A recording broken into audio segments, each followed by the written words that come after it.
Hello friends, आजच्या व्हिडिओमध्ये आपण अंगणवाडी मुख्य सेविका जो पेपर आपला होणार आहे त्याकरिता आजच्या व्हिडिओमध्ये बाल न्याय अधिनियम हा आपण बघणार आहोत। लक्षात घ्या, जे एवढेही कायदे आहेत ते सर्व कव्हर करण्याचा आपला मानस आहे, त्यामुळे आजच्या व्हिडिओमध्ये आपण हा कायदा देखील विद्यार्थी मित्रांनो कव्हर करणार आहोत। व्हिडिओ काळजीपूर्वक बघा। एक रिक्वेस्ट आहे, जर आपण चॅनलवर नवीन असाल तर चॅनलला सबस्क्राईब करून शेजारी असणाऱ्या बेल आयकॉनवर क्लिक करा, जेणेकरून नवीन व्हिडिओचे नोटिफिकेशन आपल्याला भेटतील। तर आजच्या व्हिडिओतील सर्वात पहिला प्रश्न आहे, खालील विधाने पहा।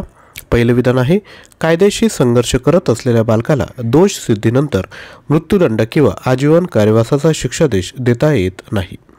बी विधान, कोणत्याही बालकाविरुद्ध फौजदारी प्रक्रिया संहिताच्या प्रकरण 8 अन्वये कारवाई सुरू करता येत नाही। तर सांगा यापैकी कोणती विधाने बरोबर आहेत? तर लक्षात घ्या, ही जी दोन्ही विधाने आहेत ती अगदी बरोबर आहेत। म्हणजे एखाद्यावर जर खटला चालू असेल बालकावर, तर त्याच्या दोषसिद्धीनंतर म्हणजे त्यांनी गुन्हा केला आहे हे जरी आपल्याला कळालं तर त्याला मृत्यूदंड किंवा आजीवन कारावासाची शिक्षा देता येत नाही। तसेच कोणत्याही बालकाविरुद्ध फौजदारी प्रक्रिया संहिता प्रकरण 8 अन्वये कारवाई सुरू करता येत नाही। त्यानंतर पुढे खालील विधाने बघा। पहिलं विधान आहे, बाल न्याय मुलांची काळजी व संरक्षण अधिनियम 2015च्या कलम 27 नुसार जिल्हा स्तरावर बालकल्याण समिती स्थापन करण्यात येते। बी विधान, बालकल्याण समितीत बालकांचे आरोग्य, शिक्षण व कल्याण या क्षेत्रात किमान 7 वर्षांचा प्रत्यक्ष अनुभव असलेले सदस्य असतात। तर सांगा कोणती विधाने बरोबर आहेत? तर ही जी दोन्ही विधाने आहेत ती अगदी बरोबर आहेत।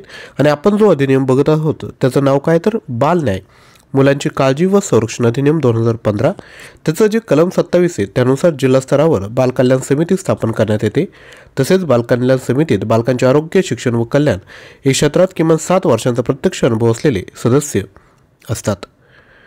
यानंतर पुढील प्रश्न, बाल न्याय मुलांची काळजी व संरक्षण अधिनियम 2015 नुसार उत्तर रक्षा यामध्ये खालीलपैकी कोणत्या वयोगटातील व्यक्तींचा समावेश होतो? तर यामध्ये 18 ते 21 पर्यंतच्या बालकांचा समावेश होतो।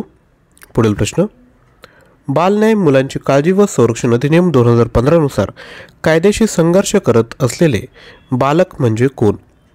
तर हे आहेत गुन्ह्यांचा आरोप असलेले 18 वर्षे पूर्ण न केलेले बालक। पुढील प्रश्न, त्यापूर्वी रिक्वेस्ट आहे, जर आपल्याला टेक्निकल जर क्वेश्चन पाहिजे असेल म्हणजेच एकात्मिक बालविकास योजना व कायदे, पोषण अभियान आणि संगणक या टॉपिकवर जर प्रश्न पाहिजे असेल तर आपल्याकडे विद्यार्थी मित्रांनो 2000+ प्रश्न उपलब्ध आहेत। प्राइस आहे फक्त 99 रुपये, आपण घेऊ शकता। खूप सारे विद्यार्थी मित्रांनी परचेस केलं आहे, त्यांना नक्की फायदा होतोय।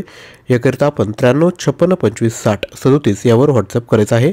तुम्हाला PDF स्वरूपात मटेरियल प्रोव्हाइड केलं जाईल। पुढील प्रश्न आहे, बाल न्याय मुलांची काळजी व संरक्षण अधिनियम 2015च्या कलम 3 मध्ये खालीलपैकी कोणत्या तत्वांचा समावेश होतो? सहभागाचा सिद्धांत, सुरक्षिततेचा सिद्धांत, वळणाचा सिद्धांत की एकांतात व गोपनीयतेचा हक्क असण्याचा सिद्धांत? तर याचं योग्य उत्तर आहे वरीलपैकी सर्व। हे जे 4 सिद्धांत आहे त्याचा विद्यार्थी मित्रांनो कलम 3 मध्ये तत्वांमध्ये समावेश होतो। कोणते आहेत तर सहभागाचा सिद्धांत, त्यानंतर सुरक्षिततेचा सिद्धांत, वळणाचा सिद्धांत आणि एकांतात व गोपनीयतेचा हक्क असण्याचा सिद्धांत। पुढील प्रश्न, बाल न्याय मंडळ यामध्ये खालीलपैकी कोणत्या व्यक्तींचा समावेश होतो? ए विधान आहे, महानगर दंडाधिकारी किंवा प्रथम वर्ग न्यायदंडाधिकारी। बी विधान, 2 सामाजिक कार्यकर्ते यापैकी किमान 1 महिला असेल। तर लक्षात घ्या, बाल न्याय मंडळामध्ये ह्या दोन्हींचा विद्यार्थी मित्रांनो या ठिकाणी समावेश होतो, महानगर दंडाधिकारी किंवा प्रथम वर्ग न्यायदंडाधिकारी, तसेच 2 सामाजिक कार्यकर्ते यापैकी किमान 1 महिला असेल। पुढील प्रश्न, बाल न्याय मंडळाचा सदस्य म्हणून नियुक्ती होण्यासाठी सामाजिक कार्यकर्ता मुलांच्या संबंधात आरोग्य, शिक्षण किंवा कल्याण कार्यक्रम यामध्ये किमान किती वर्षे प्रत्यक्षपणे सक्रिय सहभाग असणे आवश्यक आहे? तर यामध्ये किमान 7 वर्ष प्रत्यक्ष सक्रिय सहभाग असणे आवश्यक आहे। पुढील प्रश्न, बाल न्याय मुलांची काळजी व संरक्षण अधिनियम 2015 नुसार ज्या बालकाबाबत चौकशी करण्यास प्रारंभ करण्यात आला असेल व असा बालक चौकशीच्या काळातच वयाची 18 वर्षे पूर्ण करेल तर पुढील चौकशी ही सदर व्यक्ती ही बालकच आहे असे गृहीत धरून पूर्ण केली जाईल।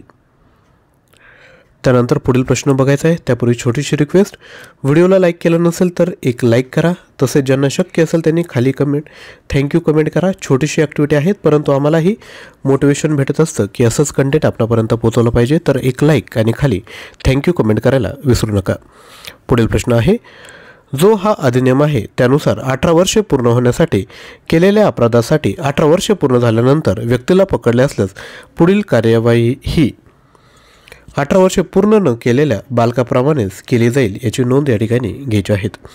तसेच मी तुम्हाला सांगितले, टेक्निकल मटेरियल जर आपल्याला पाहिजे असेल 99 रुपयामध्ये तर आपण 93 56 25 60 37 या क्रमांकावर व्हॉट्सअप करायचं आहे. आजचा व्हिडिओ आवडला असेल तर नक्की लाईक करा, शेअर करा आणि चॅनलवर नवीन असाल तर चॅनल सबस्क्राईब करा. थँक्यू.